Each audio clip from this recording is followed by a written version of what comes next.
Opinión de latino para latino. Es lograr que los personajes que mueven el mundo y toman las decisiones analicen y debatan los hechos que afectan nuestras realidades. Buscando con nuestras revelaciones, nuestras investigaciones, las posiciones de los protagonistas de la noticia y el análisis de expertos internacionales.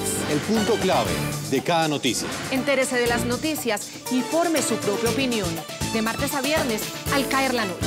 Por NTN 24. Esta es la noche en el continente americano. Cuando amanece en Europa y cae la tarde en Asia. Así cae la noche en el continente americano y transcurre la mañana y la tarde en el resto del mundo. La noche bajo la dirección de Claudia Gurizati.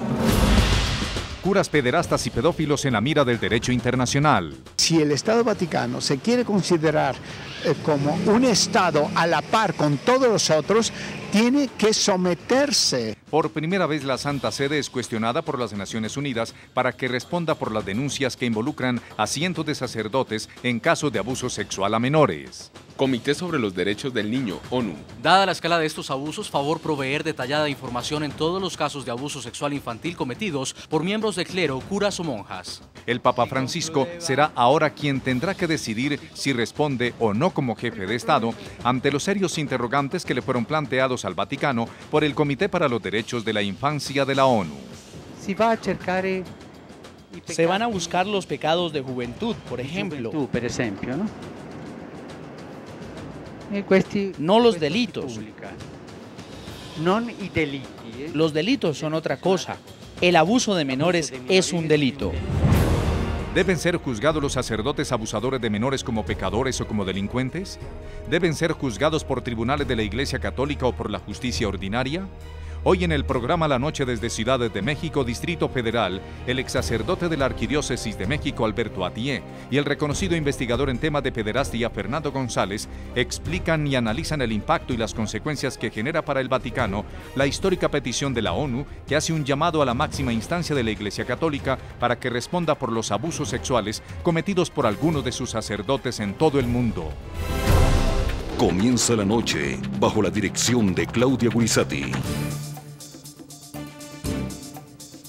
Muy buenas noches. La noche bajo la dirección de Claudia Gurizati enciende las luces para que usted vea el punto clave de la noticia. Soy Jefferson Beltrán. Bienvenidos. La noticia. Los casos de abuso sexual de menores por parte de sacerdotes de la Iglesia Católica, las medidas adoptadas por el Papa Francisco para castigar esa conducta y la impunidad que denuncian sus víctimas en distintos lugares del mundo. El punto clave de la noticia. En un hecho hasta ahora sin precedentes, el Comité sobre los Derechos del Niño de las Naciones Unidas cuestionó públicamente y pidió explicaciones detalladas al Vaticano por los casos de pedofilia.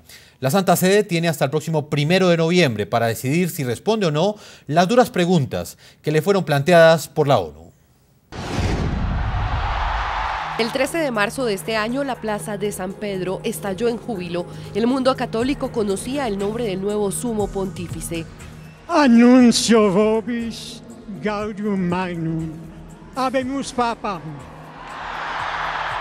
El elegido era el argentino Jorge Mario Bergoglio, que llegaba como sucesor del Papa Benedicto XVI, quien había presentado su renuncia un mes antes. Buonasera. El Papa Francisco heredaba de su predecesor el honor de guiar el destino del catolicismo, religión profesada por cerca de 1.200 millones de personas en el mundo. Pater et Filius et Spiritus Sanctus. Pero como todo gran honor también implica una gran responsabilidad, Bergoglio recibió una iglesia convulsionada por los cientos de denuncias de pederastia, abusos sexuales a menores cometidos presuntamente por clérigos de la iglesia. Benedicto XVI, durante su pontificado, tomó medidas frente a estos escándalos. El 20 de marzo de 2010 ocurrió un hecho sin precedentes. A través de un documento papal, pidió perdón a las 450 víctimas de abusos cometidos por sacerdotes en Irlanda entre 1975 y 2004. As a sign of my deep concern, I have written a pastoral letter dealing with this painful situation. My hope is that it will help in the process of repentance, healing and renewal. Durante su política de tolerancia cero hacia la pederastia, Joseph Ratzinger reformó el sexto libro del derecho canónico con el fin de endurecer las penas en contra de los religiosos culpables de delitos de naturaleza sexual. In nomine Patris et Filii et Spiritus Sancti. Y fueron precisamente los casos de abusos los que llevaron finalmente a Benedicto XVI a renunciar. Esa fue la tesis que sostuvo el diario norteamericano The New York Times. Fue en otro de sus viajes empañados por el escándalo, esta vez a México y Cuba en marzo de 2012, que parece finalmente haber persuadido a Benedicto de considerar la idea de renunciar. La visita a México fue perseguida por el espectro del padre Marcial Maciel degollado, el fundador de los Legionarios de Cristo, una poderosa orden religiosa y profundamente conservadora con estrechos lazos con el papado de Juan Pablo II. La tarea de purificación ahora queda en manos del Papa Francisco, quien recogió el legado de su antecesor y el pasado 11 de julio, a través de esta reforma titulada Carta Apostólica en forma de iniciativa propia, reforzó las sanciones penales en contra de los pederastas, convirtiendo en crimen las prácticas sexuales en contra de menores en la ciudad-estado del Vaticano. Muy bien, la pregunta que hacemos a todos nuestros televidentes a través de Twitter: ¿cree usted que el Vaticano ha respondido eficazmente a los casos de pederastia, los ha ocultado o ha sido flexible ante las denuncias? Los invitamos a que respondan a las cuentas de Twitter que aparecen en la parte inferior de nuestra pantalla. Hasta ahora en Ciudad de México saludo al investigador de la Universidad Autónoma de México y coautor del libro La voluntad de no saber. Es uno de los investigadores más reconocidos de América Latina, que ha hecho trabajos muy interesantes sobre los secretos del Vaticano relacionados con casos de pederastia. Saludo hasta ahora al señor Fernando González, nos acompaña en Ciudad de México. Señor González, bienvenido al programa La Noche, NTN 24. Muy amable. Muy bien, también saludamos hasta ahora a otro de nuestros invitados, es el señor Alberto Atié, él es ex sacerdote de la Iglesia Católica, también otro de los coautores del libro La voluntad de no saber, que denuncia los posibles abusos sexuales contra menores de edad que involucran al padre católico Marcial Maciel y a la Iglesia Católica. Bienvenido al programa La Noche, señor ex sacerdote. Muy buenas noches, señor Jefferson. Muchas gracias. Señor Atié, muy bien. Vamos a comenzar con el señor Fernando González en México. Comienzo con usted que es investigador de la Universidad Autónoma. Quiero comenzar preguntándole específicamente hasta hoy cuál ha sido la posición que ha tenido el pontificado del Papa Francisco frente a los repetidos casos, a las repetidas denuncias de pedofilia, de pederastia al interior de la Iglesia Católica, delitos cometidos por sacerdotes que han captado la atención del mundo y que pues hoy han llamado la atención de la Organización de Naciones Unidas. Digamos que la posición del Vaticano ha variado a partir fundamentalmente del 2002. Ha variado, pero hay algo que queda sustancialmente no tocado.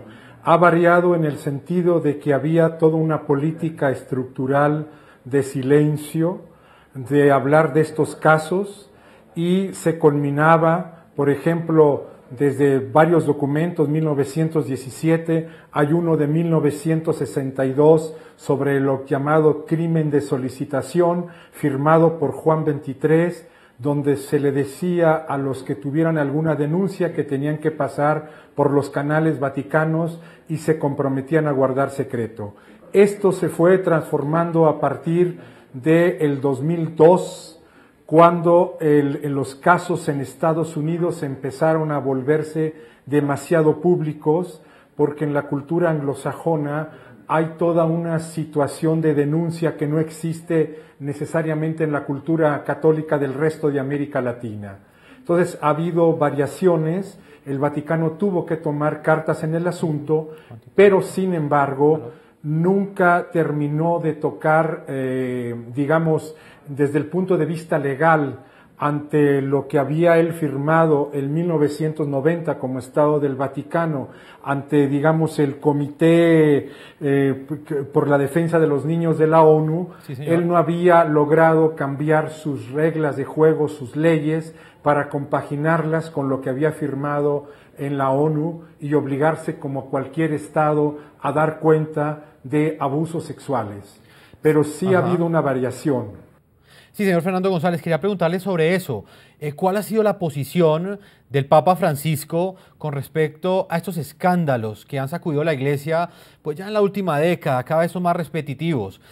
¿Ha habido alguna diferencia con respecto a la forma como actuaron los anteriores papas? ¿Hay alguna diferencia entre lo que hace Francisco y lo que hicieron antes? No guardaron total silencio. Los anteriores papas volvió mucho más ambigua su comportamiento, sobre todo a partir de Benedicto XVI, que fue uno de los artífices del silencio de Juan Pablo II, de Paulo VI, etcétera, pero al mismo tiempo abrió una serie de casos y lo dejó, digamos, a la mitad el asunto. Francisco, inmediatamente después de que la ONU le envió a la Santa Sede un documento donde se le pedía que diera cuenta del número de niños abusados a lo largo de un largo periodo, de quiénes habían sido los responsables, de dónde se habían enviado los sacerdotes a otras parroquias, lo que se llamaba cínicamente la cura geográfica, etcétera, etcétera. El Vaticano se había negado, a pesar de que había firmado en el Comité por la Defensa de los Niños, se había negado a presentar sus informes. Francisco lo que hizo es, cuando vio la inminencia del asunto, hacia dentro del Vaticano, del Estado del Vaticano, cambió algunos artículos del Código Penal donde se responsabilizaba ya el Vaticano de casos, por ejemplo, de pederastia. Pero aquí se va a presentar un problema jurídico internacional. Si lo que transformó Francisco, lo que inició como transformación, todavía no el derecho canónico que rige a la Iglesia y que es un derecho paralelo que el que rige al resto de los ciudadanos.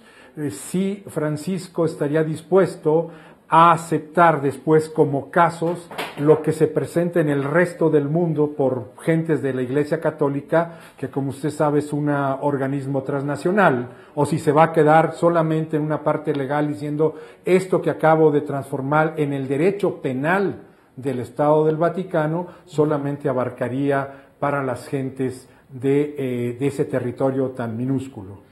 Señor González, permítame, voy con el señor Alberto Atié, ex sacerdote de la Iglesia Católica, coautor del libro La voluntad de no saber.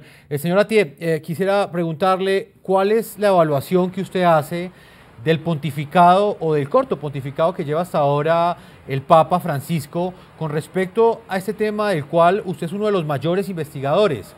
¿Cree que el Papa Francisco ha tenido una actividad, una intención activa de denunciar y de alguna manera apoyar a las víctimas de pederastia al interior de la Iglesia, a aquellos quienes han sido víctimas de abuso sexual por parte de sacerdotes? ¿Qué puede decir usted, digamos, del trabajo que él ha hecho en estos primeros meses?